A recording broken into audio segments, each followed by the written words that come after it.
Hey, it's another edition of the DLF Dynasty podcast. I'm Dan Myler. With me, Matt Price and Ryan McDowell, as always. Ryan, how's it going, dude? It is going well. Just another week closer to the regular season. Yeah. I'm ready for it. So ready for it. You know, I was missing NFL football so much that I was really into week 1 and 2 of the preseason. But that's fading fast. Week 3 is not quite as exciting for me as it was earlier in the preseason. Yeah, I get it. I actually have been less into preseason. We talked about it a little bit last week. I think that we're not seeing some of as many of the big names play. I don't know. I just have fewer takeaways this year than I've had in other years. So really, that just makes me even more ready to get to regular season action. Yeah, with a few exceptions, of course, like Marquez Callaway and others, there's very little to see in a lot of these games for sure. Matt, how about you, dude? How you doing? I'm doing good. Yeah, it was good to see Jameis out there, and it's good to see him being the starter. So, but I'm definitely ready for real football. I do want to shout out real quick. I forgot to mention it last week. We should, send our well wishes or our best wishes, I guess, to Mike Tagliere, who is still dealing with COVID in the hospital. I believe he's still on the ventilator. So we got to send all of our positive vibes his way and to his wife, of course. So hopefully that situation resolves and he can enjoy this football season at the beginning as well.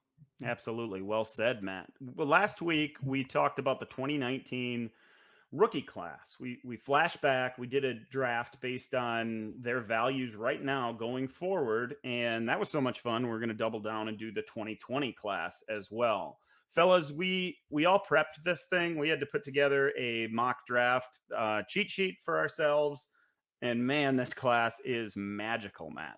It really is. I mean, I think we came out of the 2019 draft with a lot of nice wide receivers, and we always lose a couple of them. We feel a little bit different of them after 2 years out than we do 1 year out. But right now, I mean, it seems like the first two rounds are just stacked with players that are in the top 50 to 60 of our dynasty ADP. So really excited to get this one, especially from a super flex perspective. When you throw those quarterbacks in there, it just goes through the roof, this class. Yeah, we'll try to get 3 rounds done once again. We are going to do the super flex thing. Ryan, you did the same thing. I'm sure you put together a cheat sheet and you get like 12, 15, 16 players deep before you're like, wow, that finally it's starting to tail off a little bit. Yeah, again, we talked about last week the 2019 class, and it was, came away feeling okay about it, kind of like Matt said.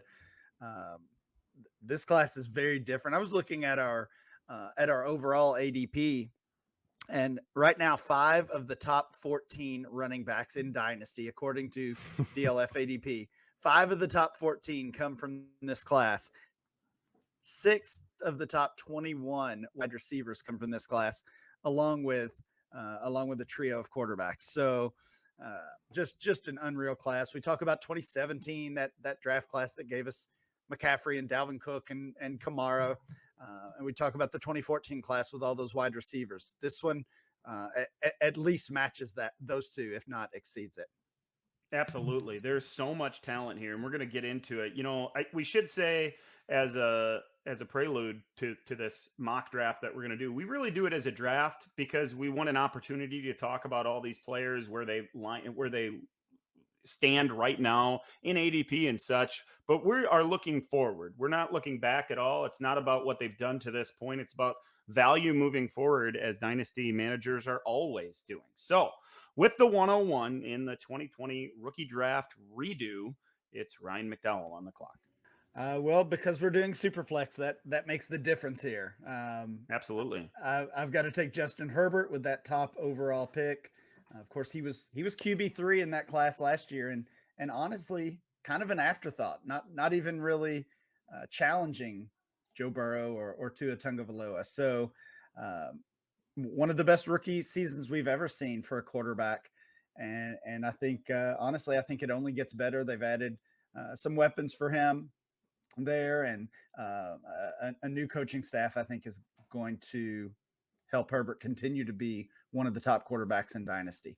Yeah, I would have gone with Herbert as well. Matt, you drew the second pick. Would you have gone with Justin Herbert? And then who's number 2?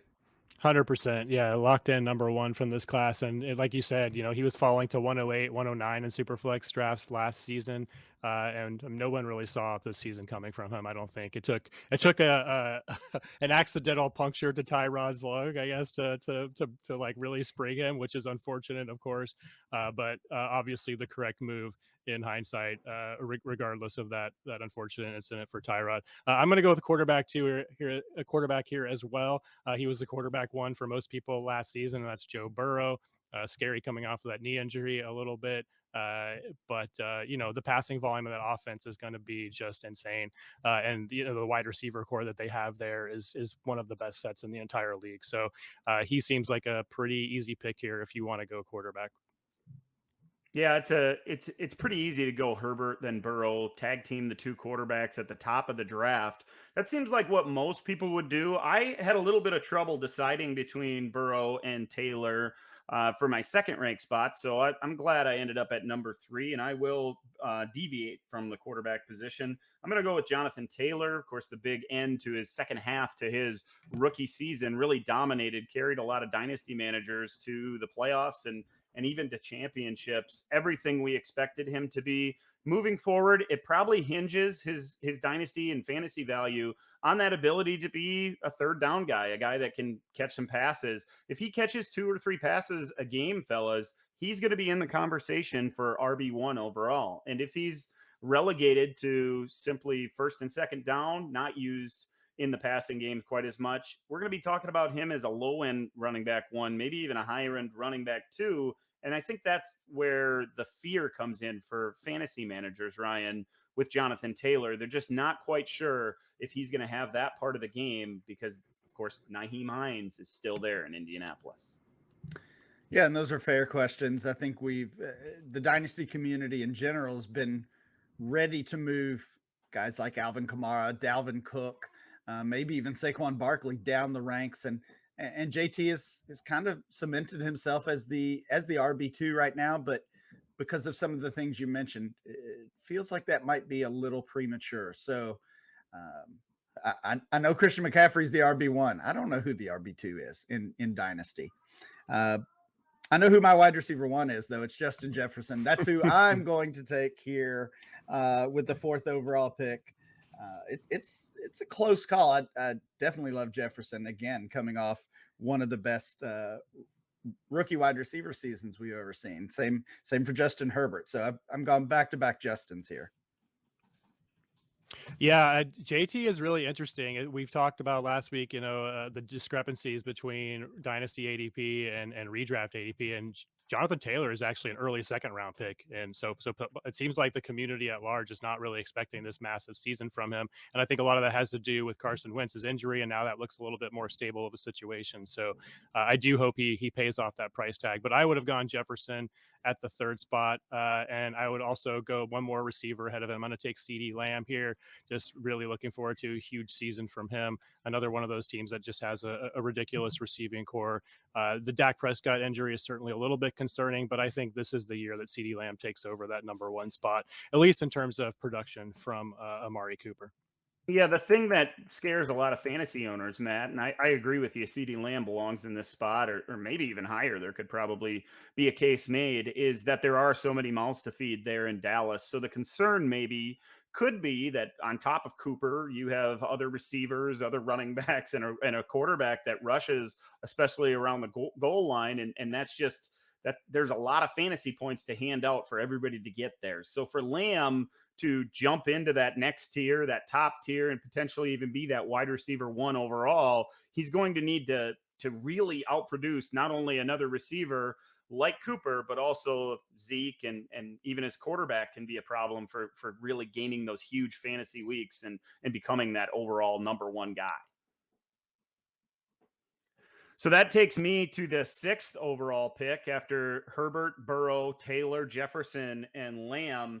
I am left with a handful of similarly valued player. If there's a tier break in this group, it probably lands right here, and it's real small, fellas. But there could be a case made for 3 or 4 different players. I'm going to go with the guy that comes in at number 15 overall in our most recent DLF super flex ADP, or excuse me, that's regular ADP. It's Antonio Gibson, the running back out of Washington. A lot of Gibson's value, fellas, is it's picked up steam, of course, over this offseason. Lots of redrafters have jumped on board with us Dynasty guys that the future is now there in Washington. He's going to be that pass catcher. There's still J.D. McKissick in that backfield. There's still going to be opportunities for him, but Gibson was a wide receiver really coming out of college, right? He was a guy that has such good hands that he was considered a slot target for some NFL teams. So, man, everything's in line for him to have that Christian McCaffrey role in an offense that is, just like what Christian McCaffrey has played in over there in Carolina. It seems like he's the guy that can hit the launching point, jump from 15 overall in that single quarterback ADP all the way into the first round. And it could happen really quickly at the beginning of the 2021 season. Yeah, I'm definitely on a Gibson breakout. I know, obviously, I'm not alone in that. These first 6 picks have gone exactly like I had them ranked, so we're all sharing a brain. But Gibson is really the first one of the 6 who has seen a significant jump based on last year's value. Right. He was the 24th player drafted overall in rookie Superflex rookie drafts last year. As we mentioned last week, that data comes from actual rookie drafts held on My Fantasy League. I mean, you look and see guys like Brian Edwards and Zach Moss ahead of him and Jordan Love, and it just feels painful if you weren't in on Antonio Gibson, and we'll have a couple other players like that who have seen a big rise for sure. I have the 7th pick here. I am going back to the quarterback spot and taking Tua Tagovailoa. It's so tough to rank this class, I think, because some of the same things you're dealing with in a Superflex startup draft, comparing quarterbacks to running backs and wide receivers. And in this class, you've got all 3 and some pretty nice depth at all 3 spots. So it becomes difficult to rank them and compare across positions. But in the end, we're talking about a young starting quarterback, one I still certainly believe in. Yeah, that would have been my pick as well. I think he offers maybe the best potential upside of any of the quarterbacks where they're currently ranked in ADP. If he has a big season, he's going to be up there and valued similarly. Maybe not as high as Herbert and Burrow, but as a fringe quarterback one, I think he's like quarterback 17, 18 right now, something like that in that range. So he represents a big value proposition, I think. This is a tough one now. We've got past the league quarterbacks. So there's still some running backs out there, but there's a trio of wide receivers here that are calling my name as well. And I know we're not really team building here, but I will go ahead and take Burrow's teammate T. Higgins. Jamar Chase is presumably going to be eventually the wide receiver one. We've seen him struggle a little bit in camp, a little bit in the preseason. Not that I'm concerned about that at all. He's probably just knocking off some rust for not having played football for a year. But Higgins, he does clearly have that rapport with Joe Burrow and could start off the season really hot. His ADP did get pretty high this offseason, especially before Jamar Chase came into town. But I think he is probably the next wide receiver here for me. It's close though. There's a few here that I think you could take. Yeah, we're in a real interesting spot. After Tua Tagovailoa, there's a few running backs, there's a couple wide receivers, and they all seem to be in the same tier, at least for me. So I had a little trouble actually ranking. And really, if we were doing this with a team already built, that might change some of these picks, right, guys? If you're a contender low in the first round, and you're picking between Higgins and some of these running backs, and maybe even one of these other wide receivers, if you have a need on your team, that might be enough to sway you. I had DeAndre Swift behind Tagovailoa at the 8th spot, so I'm going to take him here. I think he fits in well with Higgins and Dobbins, and there's Claypool and Aiyuk. There's a handful of guys that we're going to be talking about real soon.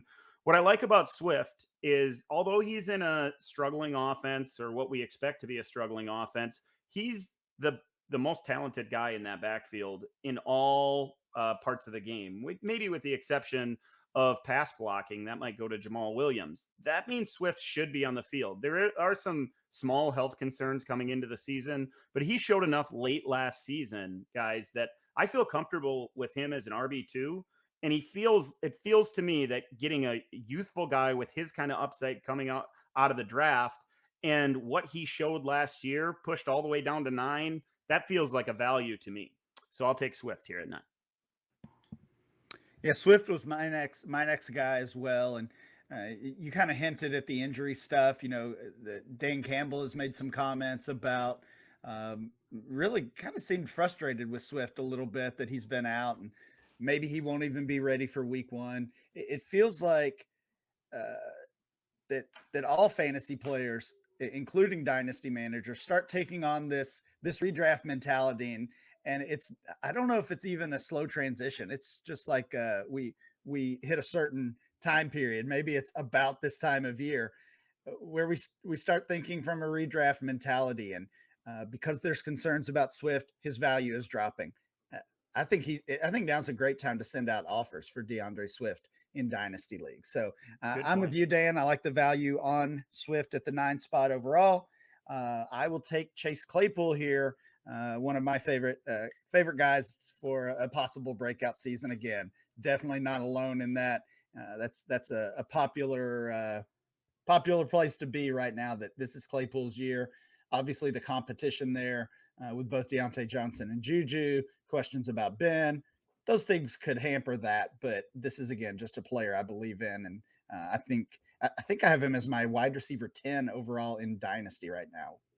Ryan, you regularly talk about trying to add players that are going to add to their dynasty value. In your last 2 picks, Tua Tagovailoa, Chase Claypool, there might be some listeners out there that say, whoa, that's a pick high maybe, or a couple picks high, and maybe in Claypool's case. But that's something you preach, and you certainly practice it. You want guys that can make big leaps in value, and this Claypool pick especially really shows that.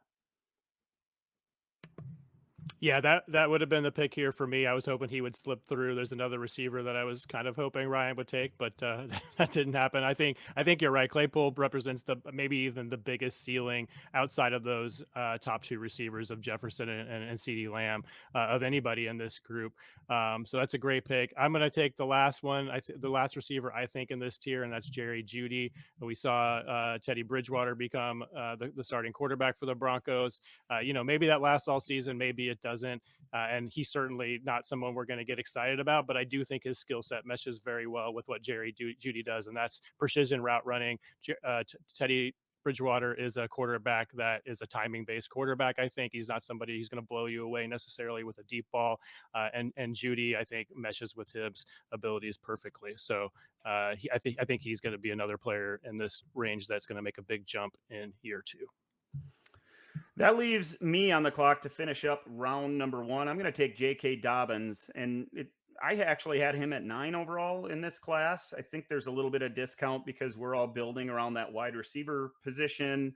There are certainly questions in Baltimore with Gus Edwards there, and the unknowns of what Dobbins will do, especially in the passing game. I think this feels like a value to me. It seems like he should be a couple spots higher. I love a running back that looks like the lead back in the best running offense in the league with one of the best offensive line groups in the league, and that's J.K. Dobbins. Plus, he's youthful. Plus, he has all the explosion and all that stuff we loved from him coming out of Ohio State. He's apparently, guys, lost some value since we drafted a year ago. He was in the middle part of the first round in ADP. Now he falls all the way to 12 in this exercise. Ryan, what do you think of Dobbins moving forward? Is this a value pick, or am I stepping into a bear trap because he does in a PPR league, he doesn't provide that kind of pass catching upside, at least to this point in his career? Yeah, I like the value here for Dobbins. This is about where I had him going, and that's more about just really how great this class is. We'll say it all episode, sure, and less about any concern specifically about Dobbins.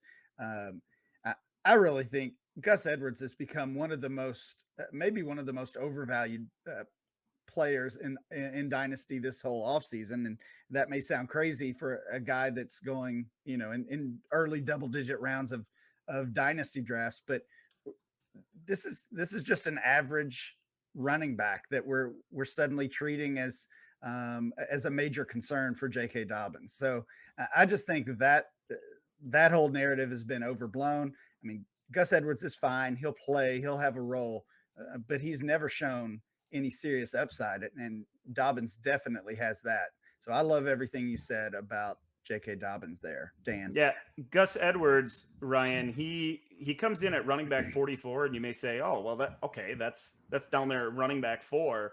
But you're right, the hype is a little bit out of control at some point. He's a really good NFL football player, and probably a guy that every NFL coach would love to have on his team, right? But that doesn't necessarily translate to big performances for fantasy. In fact, so many times we saw a stat line like 12 for 66. And if he doesn't score, yeah, that kind of contributes to his ending the season as a running back 3, fringe running back 2, maybe even, but it doesn't help you win fantasy matchups. And he plays every single week and he gets his 10 to 12 touches.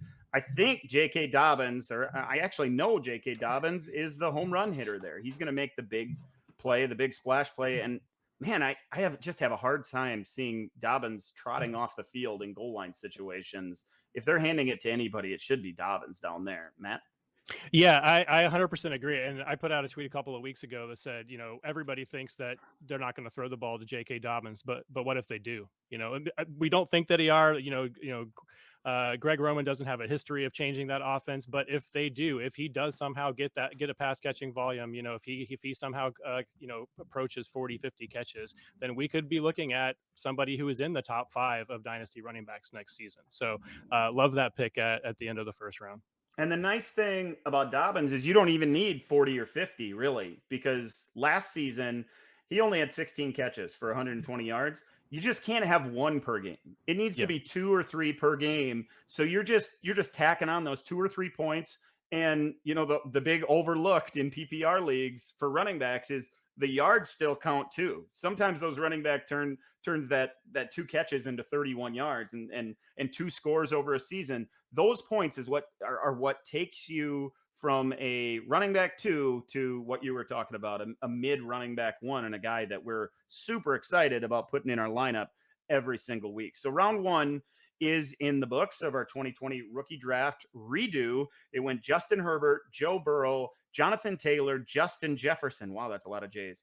Then CeeDee Lamb, Antonio Gibson, Tua Tagovailoa, T. Higgins, DeAndre Swift, Chase Claypool, Jerry Jeudy, and J.K. Dobbins. Let's get to round 2, Ryan. Who we got? You kick it off for us. This class is so deep that this guy has fallen to the second round, despite formerly being a first-round dynasty startup pick already in his young career. I'll take Clyde Edwards-Helaire here at the 201, 13th overall. Yeah, and I think that's the end of that tier for me anyway. I don't know how you guys feel about that, but that kind of breaks the tier for me. And then I've got one more guy in that tier. You've got one more. Man, I hope I'm not missing somebody. You scare me a little bit there. I think I know who it is, but I don't actually think I'm going to take him here. I'm going to go back to the quarterback position actually and take Jalen Hurts. I believe he was a second round option in Superflex leagues last year. Now he's a starter. We can go back and forth about if he's going to keep that job or not. But if he does keep that job and does become a long-term starter for Philadelphia, then at this point in this kind of exercise, I think he does represent some significant value there. Obviously, we know what he can do with his legs. We know the passing is very inconsistent, but he's got weapons this year, and I'm optimistic about what he's going to do, especially in the early part of the season where he has a pretty cakewalk schedule. So he could start off hot and kind of solidify that dynasty value. He's one of the guys that I had a trouble ranking a little bit in this exercise because there is that elite type upside, or at least elite fantasy upside. We could see him post a top 6 season really in fantasy points because of the rushing upside. There's just that lingering thing in the background, that big red flag that you worry a few interceptions, a couple fumbles, maybe an injury because he runs that much. And Philadelphia could be looking at a new starting quarterback in 2022. And I know we're in round 2, so it shouldn't matter that much. That just gives me pause every time I think about Hurts's long-term value. I'm on the clock at the 2:03, and I'm going to jump into the wide receiver position. I'm not 100% sure, but it doesn't feel like I've taken a wide out just yet. I always preach about the wide receivers in Dynasty, and then I went Jonathan Taylor, Antonio Gibson, DeAndre Swift, and J.K. Dobbins in round one. I'll finally jump into the wide receivers. I'm going to take Brandon Aiyuk. I know there's injury concerns there as well. Seems like the fitting spot for him. He certainly fits right behind Clyde Edwards-Helaire, along with Jalen Hurts here. And we've talked about it at length, Ryan. These wide receivers over there in San Francisco, they copycat each other a little bit. We like having parts of this offense. There's injury concerns with almost all of them. But at the end of the day, we want pieces of this 49ers offense, and Brandon Aiyuk certainly did enough as a rookie to warrant being picked right here. Yeah, he was the player I was referring to that was still in that tier for me. So definitely would have been my pick, and Hurts would have been my next option. So those were the next two guys in that range for me. I think from this pick on, definitely represents that teardrop, but still some upside as well. I'll go with an upside wide receiver, LaViska Shenault here with the 16th overall pick. I hate it. That was definitely my pick here. He now that we have the unfortunate Travis Etienne injury, maybe it's Viska that's going to play that role that was slated for Kadarius Toney. I think he's going to get some increased touches, certainly in the receiving game, and maybe even some backfield touches now. Speaking of backfields, I'm going to take a running back. I'm going to take AJ Dillon here. Obviously we have Aaron Jones in the way for this year. And as you've talked about a lot, Ryan, he's a very different player than Jamal Williams is. So how exactly is that role going to fit in? But, I really think he is going to be involved in some regard this year, whether it's in short yardage situations, whether it's closing out games. I think that's really what the Packers brought him in to do, is in the fourth quarters when the Packers have been known to blow leads. They haven't had that really a massive pile mover, and now they have one in Dillon. And if something were unfortunately to happen to Aaron Jones, then his value goes through the roof. So I'll take AJ Dillon here in the middle of the second round. Yeah, I'm torn. You guys absolutely shredded my list here. You just kept picking off of it. After I got Aiyuk, I had a couple guys. As long as one gets to me, didn't happen. LaViska and AJ Dillon go off the board. I'm gonna have to stretch just a little bit. Maybe some might not like this pick all that much. I'm gonna go back to wide receiver. I'm gonna take Jalen Reagor. He's the next guy on my list. I know there's other wide receivers. There's a couple running backs that there could be a case made for belong right here. Reagor, I've seen enough this preseason that I'm back in, fully back in on a Jalen Reagor and the potential for a breakout season. I loved his talent, as many of us as dynasty managers did.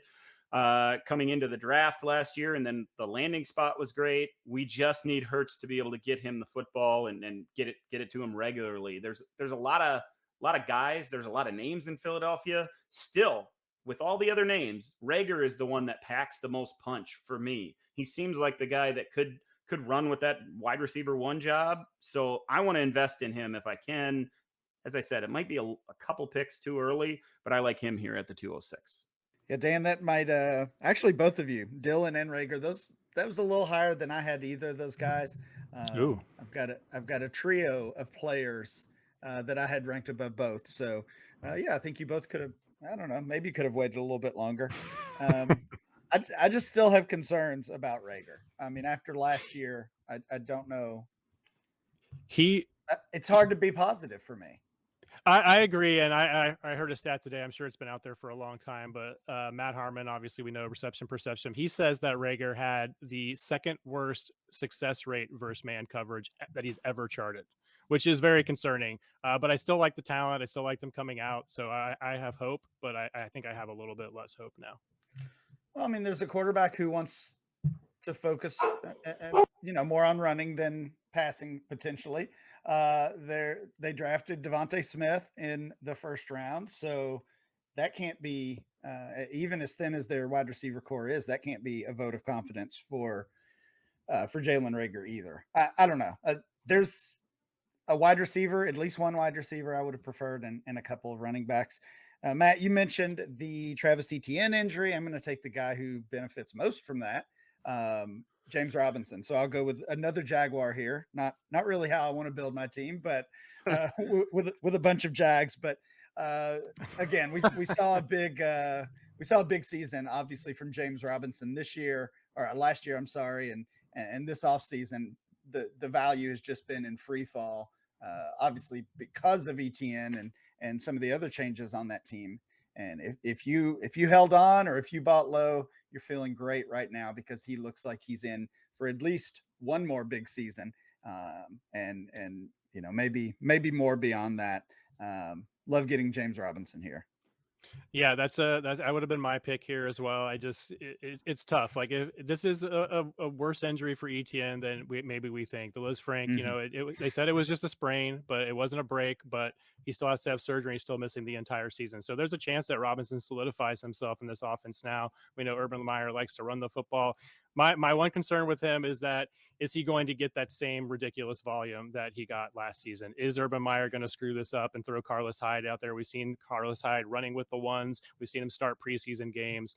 I'm not going to say it's going to happen, but with all of the questionable decisions I think we've seen Meyer make this offseason, I don't think it's out of the realm of the possibility. But this late in the second round to get that level of a running back talent, at least for 2021, is a great value. I'm going to go back to wide receiver, and I'm going to take Michael Pittman from Indianapolis. T.Y. Hilton's obviously on the way out. I love me some Paris Hilton, but it seems like Pittman, profiles more as that top option. And now that Carson Wentz is probably going to start the season, we think that's trending positive. So Pittman seems like a nice pick here in the later second. Yeah, he's the next guy. I'll have to say James Robinson and Pittman were my other considerations. When I took Reagor, I knew it was a couple picks too high. Probably could have gone with Robinson and still got Reagor here, but Yep. Like you, Ryan, I like to invest in guys that can make that big splash. I wanted to get him, and I got him. Reagor, yeah, Pittman was nice as a rookie, but I will argue to my grave that Reagor still has way more upside to be a big time playmaker and a guy that can suddenly become your high end wide receiver too, and take over your dynasty roster. Yeah, and I would totally agree with that. And talking about some players that are overvalued, Michael Pittman, I don't get it. I mean, the profile is there. He had solid draft capital, and he's going to have opportunity based on the rest of that wide receiver core. But just like Jalen Reagor, this guy did nothing last year. Dan, you and I were having the conversation last week about who's the most valuable dynasty asset, who's never actually produced a top 12 game. It's Michael Pittman. He's inside the top 100 of our ADP and has never had a top 12 scoring game. Obviously just 1 year for that, but he only had one game as a top 24 wide receiver, 1 week. And we've seen the Reagor value fall. We saw Henry Ruggs value fall. We saw Bryan Edwards value fall because of some disappointing rookie seasons. And Michael Pittman somehow has been exempt from that. So I don't get it. Yeah, Pittman comes in our most current ADP as the wide receiver 45. So you can say down there in the wide receiver 4 ranks. In redraft, guys, the expectations are much lower. He comes in at wide receiver 60. So down there quite a bit further. The expectation is not to be able to depend on Michael Pittman, and for good reason. As Ryan just pointed out, outside of one nice game where he had a little bit of a breakout at Tennessee, 7 catches for 101 yards, also had a rushing attempt for 21 yards. His stat line didn't exceed 46 receiving yards in those last 5 or 6 games when he was expected to take that next step and become the guy. Now he has the offseason, all those things. We'll see what happens moving forward. I do want to touch real quickly on the pick of James Robinson that you made there, Ryan. You got him just last pick at the 207. I found a tweet on Twitter, of course, from Miguel Chapton, I think it is. Sorry if I mispronounced that, at Pro Football PSI. He did a study of the Liz Frank surgeries that he could find in the last 10 or 12 years and listed them all out. Cedric Benson, never played again. Amir Abdullah, career backup. Santonio Holmes, sharp decline year year after, out of league within 2 years. Ronnie Brown, sharp decline in career backup.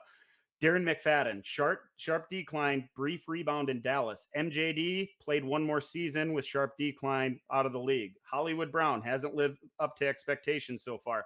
Cam Newton, sharp decline in 2020, might be a backup here shortly. The list goes on and on. He touches on Jake Locker and Matt Schaub, Alshon Jeffrey, who is currently a free agent, Lev Bell, Joe Mixon, who actually didn't have surgery, Brian Westbrook. They all had sprains, not fractures, and it still affected him. And Julio Jones, the guy that everybody points to with the Liz Frank, he's never had the surgery.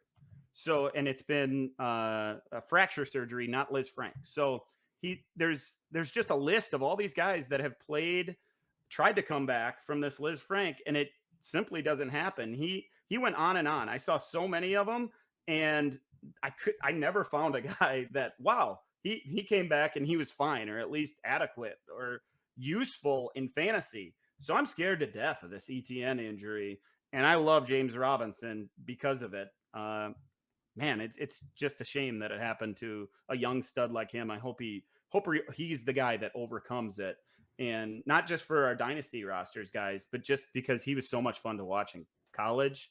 And I would love to see him on an NFL field, the same guy that we saw before. So, Matt, you took Michael Pittman. I'm going to stick with the wide receivers. I'm going to take Darnell Mooney, who is a lot lower in our ADP. Of course, last season came in way down there. He was, in fact, rarely drafted, right, guys? He was not on the radar until there was a couple squeaks out of training camp. We didn't get the preseason to see Darnell Mooney play, and came out of nowhere. Now he's the guy that we want in the second round of these drafts. It feels like he fits right here, late in the second round of our rookie draft redo at the 209. Ryan, that puts you up at 210. Yeah, good pick on Mooney there. I've been thinking about my kitchen sink teams, Dan and Matt. Maybe you guys have too. We've got to cut down our rosters. We've got to decide on our new contracts. It's that time of year. And I remember last year I took a shot in the rookie auction on Darnell Mooney. I think I got him for $1. It was, again, this time of year, early in the not the preseason last year, but right before the season started. And I was kind of patting myself on the back that maybe I'd found something, but then I got a trade offer, giving up Darnell Mooney and getting Andy Dalton in a super flex. And I really thought I was pulling one over on that guy. And joke's on me. So I got it right by taking a shot on Mooney and then gave him away for the red rifle. So last year Mooney was 59 overall in our rookie ADP, wide receiver 27. So wow. I can't imagine you paid more than $1 in those auctions to get Mooney. Ryan, that's a horrible story. Why would you share that with us? I don't know. Somebody got me on that one. Ryan, you're up at the 210. We've been talking about the ETN injury. I'm going to take an injured guy right now. I'm going to take Cam Akers. I think this is the right spot for him. Just like we said with ETN, certainly some doubts as if or about Akers ever being right again and being 100%. I can't say that I'm confident that happens, but looking at the other players here available, this is where I would be willing to gamble on that. Yeah, this is exactly where I had Cam Akers. The first 22 players off the board are the top 22 on my list here. Matt, what are your thoughts on Akers? Does he belong right here? Yeah, absolutely. He was going to be my pick here. In fact, okay. So it seems like we're all kind of in lockstep on in this area of the draft. You guys got me with both the Mooney and the Akers pick. So, well done. Well, thank you. Yeah, I think I'm back up. So. Man, this is where I'm not going to say it's like super gross yet, but this is definitely where it's just like throw a dart and I think see what sticks. There's a couple of more guys here I think that we can count on being starters. So I might as well just go ahead and crack the seal on tight end and take Cole Kmet here. For some reason, Chicago decided to bring back Jimmy Graham, so that could eat into Kmet's production, but I think we know that he is the guy long term. We got a quarterback upgrade, obviously, with Justin Fields, to, I would say he did pretty well with a tight end last season. Jeremy Ruckert, is that right? I'm not the college football guy, but I think that's the guy who's going to be somebody we're going to be talking about in rookie drafts in a couple of years here. So like getting I guess, are we going to say there's more than one tight end we're excited about in this draft? I guess there's one more we're probably excited about, but I'll take Kmet. Yeah, Kmet and Troutman is the other one that you were thinking about there. I'm interested, Ryan, out of those two, who did you list first out of Troutman and Kmet? Because they both profiles the same guy, the guy that's going to get the opportunity, has the chance to take a step forward. Which is your guy out of those two? Yeah, Kmet is my guy at the tight end spot in this class, and he was my next guy overall. So Matt, okay, you got me back. Yeah, I got okay. I had Kmet one spot above Troutman as well, but I'm not going that way. I had a guy right in front of them in my rankings. It's quarterback Jordan Love. I think we're all got mystified by Rodgers returning to Green Bay once again. That this is still lurking in the background. Love is going to be the quarterback of the Packers sooner rather than later, and it's kind of interesting that suddenly so many forget, and he still has the upside. He looked good in his one preseason game so far. I'm excited to see him in game 3. That's probably the only thing I'm excited about in game 3s of this preseason. Week 3 of the preseason is seeing Love play once again. He's going to have to wait in the wings again, but I think this is something that could really pay off for dynasty managers that invested in him last year. And right now, today is the chance. If you want to get back in on Jordan Love and get him relatively cheap, now is the time to do it, because everybody's hyped about Rodgers and the upside of that offense. Without Love still has a little bit of value. Ryan, what are your thoughts on Jordan Love? You got me also, Dan. That was the next guy on my list. Okay. Yeah, Kmet and then Jordan Love. So I totally agree with you. I think it's a great time to go out and try to trade for Jordan Love. Absolutely. So round 2 is in the books here. It went Clyde Edwards-Helaire, then Jalen Hurts, Brandon Aiyuk, LaViska Shenault, A.J. Dillon, and Jalen Reagor. The end of the round went James Robinson, Michael Pittman, Darnell Mooney, Cam Akers, Cole Kmet, and Jordan Love. Before we get to round 3, we should talk about our friends over at Monkey Knife Fight. They are the fastest growing daily fantasy site in the world. Instead of spending your time building elaborate salary cap rosters or competing against professional players, you can explore unique, fun, easy to play games like More or Less, Knockout Kings, Eagle Eye, Goal Rush, or Touchdown Dance over at Monkey Knife Fight. Play any of the major sports such as the NFL, NBA, NHL, MLB, as well as UFC, NASCAR, golf, soccer, and various college sports without competing against all those sharks. Right now, you can open a new Monkey Knife Fight account, make an initial deposit, and get a free full year of DLF Premium.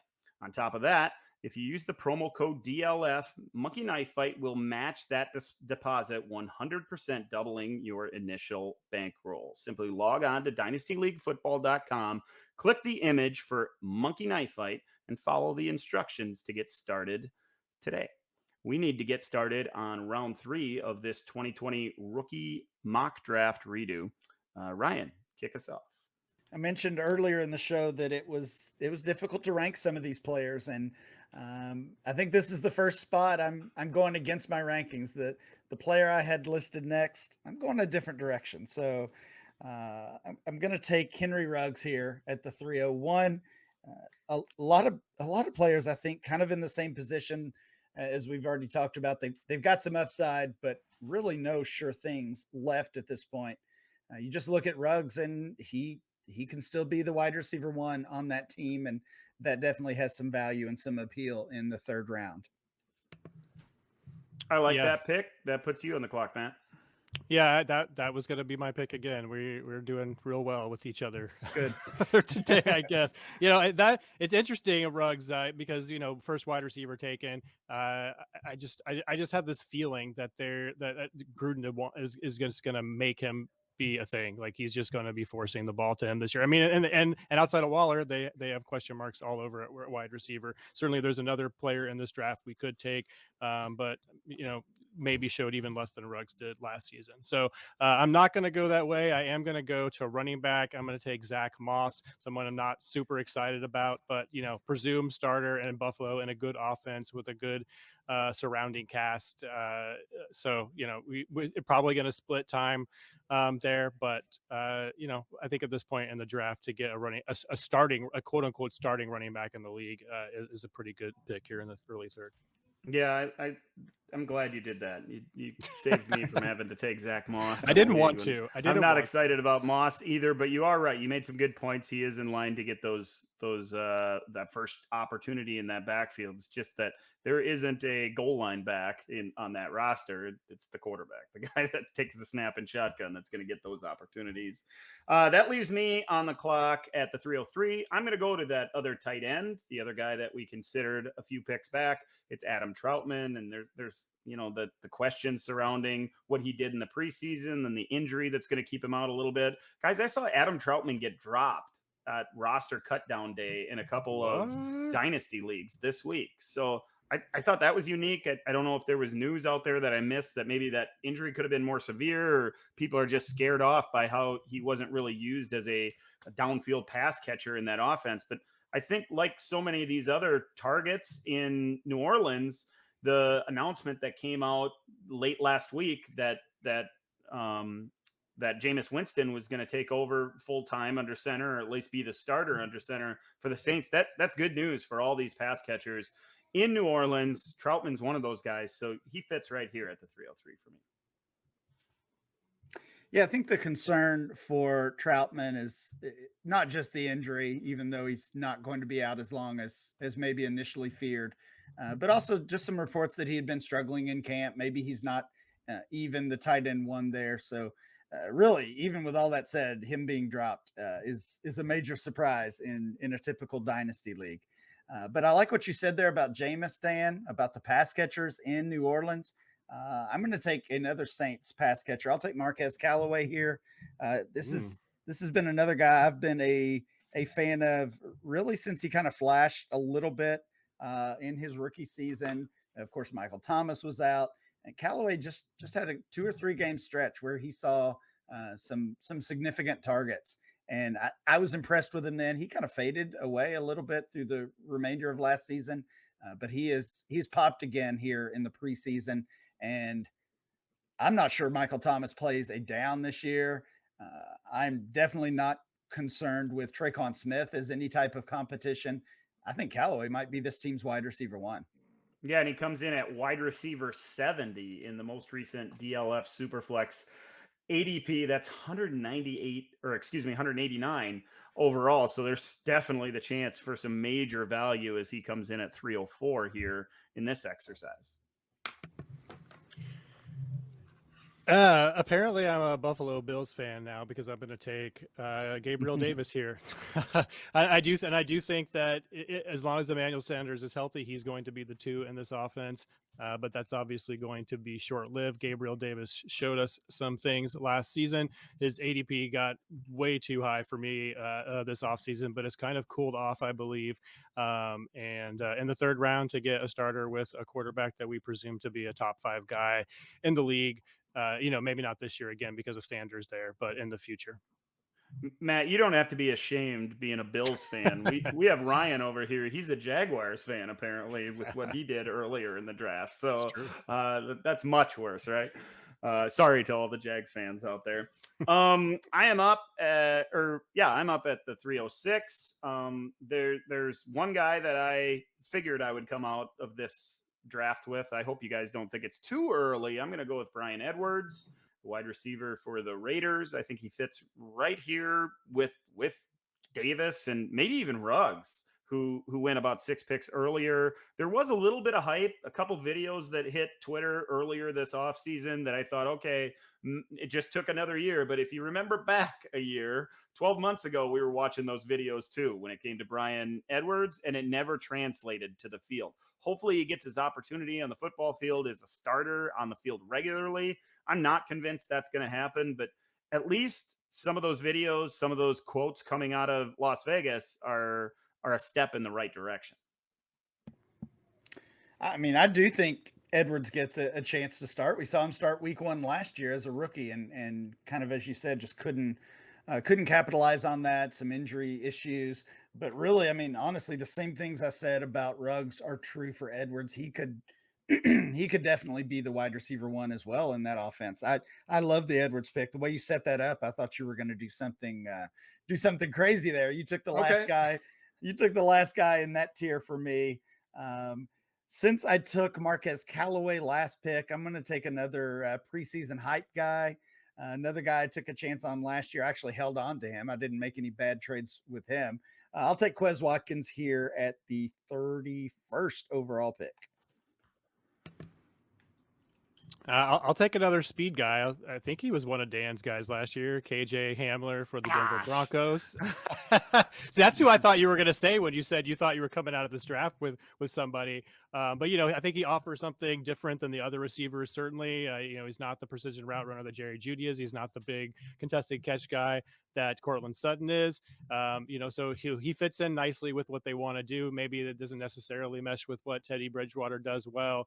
And Noah Fant has, just as good a speed, if maybe not quite as good a speed as Hamler, but obviously a better athlete, I think, than Hamler is. So he's got competition for targets for sure. But, one injury to anyone in that wide receiver crew, and I think we'll be talking about KJ Hamler a lot more this season. Yeah, I think he's going to be a best ball darling. One of them guys that has 3 or 4 games that you're like, man, I'm glad I had KJ Hamler sitting on my bench in that best ball league. He might be maddening to try to manage in a regular set your lineup league. I'm up at the 309. I said I'm glad I didn't have to take Zach Moss. I'm not happy about making this pick. It's Denzel Mims. It's all about draft capital. There's no good news coming out of New York when it comes to Mims. There's guys just leapfrogging, it seems, him on the depth chart week in and week out, but the talent is still there. There's still the upside. Hopefully, not that the COVID thing was good, but hopefully that's what's holding him back here in year 2. Now he's got a quarterback. It's going to be rough for the Jets in year 1 of this system with this quarterback. I'm hoping Denzel Mims grows up a little bit with the coordinator, with the new rookie starting quarterback, and hopefully he becomes part of this offense, because those things that we saw last year with him coming out of college, there were good things there. It certainly hasn't translated to the NFL at all to this point.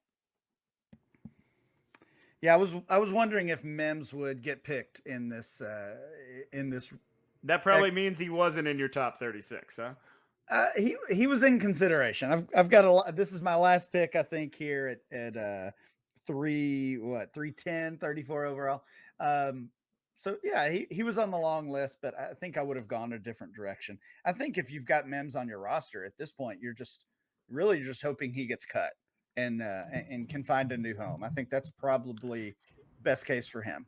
He needs a change of scenery. He does not fit in well with this, presumed it's going to be similar to the Shanahan system, which is a catch and run kind of offense. And that's not the kind of receiver that Denzel Mims is. So he needs to go to a team that's going to use him and use his strengths. I think this one is my pick. I'm going to keep the preseason thing going for my team. Potential breakout wide receiver. I'll take Donovan Peoples-Jones here. I thought he was going to be Mr. Irrelevant, number 36 overall. Nope. So I took Mims first. Nope. He was going 35 and Ryan didn't take it. Oh, really? Okay. Wow. Yeah. We really are on the same page tonight. So DPJ, like I said, another player having a good camp. Somehow I've talked to 2 Browns fans in the past week. I don't know how that happened, but they both have mentioned Peoples-Jones to me, that this is the year he breaks out. I don't know if that's true, but I do like his spot in this offense with both Beckham and Jarvis Landry obviously getting up there in age. I think it's reasonable that at least one of those guys, maybe both, are off that roster after this season. So Peoples-Jones could be certainly a 2022 starter if he doesn't do much this year.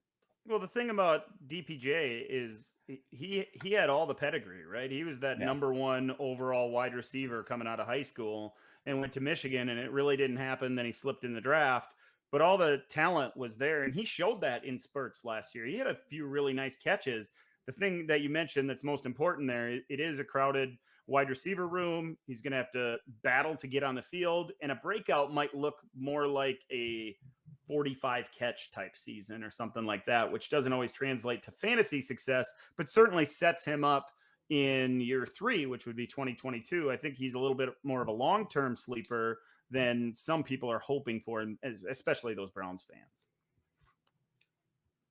All right, at 311, I mean, there's a handful of ways I think you could go here. I'm just gonna throw out. I'm gonna say first, I'm surprised that Lynn Bowden did not go to Ryan McDowell with his final pick. But again, there's a bunch of receivers here. I think I'm gonna go with kind of an arbitrage play on the Jacksonville offense. I'm gonna take my first Jaguar. I'm gonna take Colin Johnson. We've had comments from Urban Meyer the earlier season that DJ Chark plays like he's a big receiver. He plays small. Colin Johnson, I do not think plays small. He had a couple of games last season. A 6'6", 220-pound guy that really can go up and play big. So if for some reason DJ Chark does not work out, Colin Johnson, I think, could fill that big receiver role for the Jacksonville Jaguars. Yeah, I'm shocked. I figured you'd go with a wide receiver, but I didn't think it was going to be Colin Johnson. There's a guy over in Detroit that you've been raving about for years. I know. I didn't think we were coming out of this thing without Matt Price taking our guy Quintez Cephas. I'm going to sidestep Cephas as well. I'm going to go back to the running back position. I'll take Darrington Evans. He was going in late round 2, early round 3 last year. Really couldn't stay healthy, didn't get his opportunity. Looks like the second guy in that depth chart right now. I don't know if he's probably not going to have any value outside of an injury in front of him, but there were things to like about Darrington Evans last season. So I still am carrying him on a handful of rosters. I think he's worthy of a roster spot for sure. I think it's Brian Hill. I think it's Brian Hill is the number 2. I think it might be. It looks, from everything I've seen from beat reporters, it seems like Evans is getting the first opportunity with the second team. So, it probably doesn't matter because none of these guys are getting on the field, right? Henry doesn't get hurt. No, but if Henry does get hurt and they want to maintain that same style offense, I think Brian Hill is that straight line, physical runner. Whereas Evans, I think I'm not sure is, that guy. Yeah, I feel like we've seen Brian Hill. He's had his opportunity, a pretty good opportunity down there in Atlanta with a poor offensive line, granted, but Darrington Evans has the unknown a little bit. So I'd rather invest in Evans. Round 3 went Henry Ruggs, Zach Moss, Adam Troutman, Marquez Callaway, Gabriel Davis, and Brian Edwards, followed by Quez Watkins, KJ Hamler, Denzel Mims, Donovan Peoples-Jones, Colin Johnson, and Darrington Evans. Guys, there's a handful of unnamed guys. I mentioned Cephas. Matt, is there any other 1 or 2 names that are still on your list? Yeah, some guys we have some love for that are just kind of buried on depth charts. Tyler Johnson down in Tampa Bay. I think in the very limited opportunities he had, he showed us some stuff last year. It obviously still buried behind those top 3 wide receivers there. Benjamin. If Chase Edmonds falters and James Conner continues to be injured, then he could get a shot. I still have some love for Albert O. You said, like you mentioned, Quintez Cephas. There's more here. Devin Duvernay. This class just keeps going and going with players that we like to stash on our dynasty roster. But I'll leave some names for you guys. Ryan, any for you? Yeah, Anthony McFarland was probably the next guy on my list. It looks like he's going to win that number 2 job in Pittsburgh, and this is kind of the range where you're just looking for players who are going to have a role, even if it's not a starting role. Van Jefferson is another one. I know that was one of Dan's guys as well. Kind of thought he might get chosen here late in the 3rd round. And then Jacob Eason was another player I considered just as as a maybe. And again, with the super flex format, somebody you look at, but the reports have not been great on Eason, unfortunately. Yeah, I had a lot of those same names. I'd throw in LaMichael Pirine, a guy that maybe could have gone in something like this. And Savon Ahmed down there in Miami might get an opportunity as the second guy. Maybe it might be the 3rd guy. We'll see what happens there. So we got through the 2019 draft last year. We did last week. We did 2020 this week. Next week, guys, we're only going to be a few days away from the NFL season kicking off. So it's prediction time. We'll all sharpen our pencils, and we will do it in pencil because we typically really rock these things and pick everything correctly, but we'll try to pick some fantasy stuff. We'll pick our Super Bowl teams. We'll have a lot of fun with that episode we do every year. So for Ryan and Matt, I'm Dan. Thanks for listening to this episode of the DLF Dynasty Podcast. We'll catch you again next week.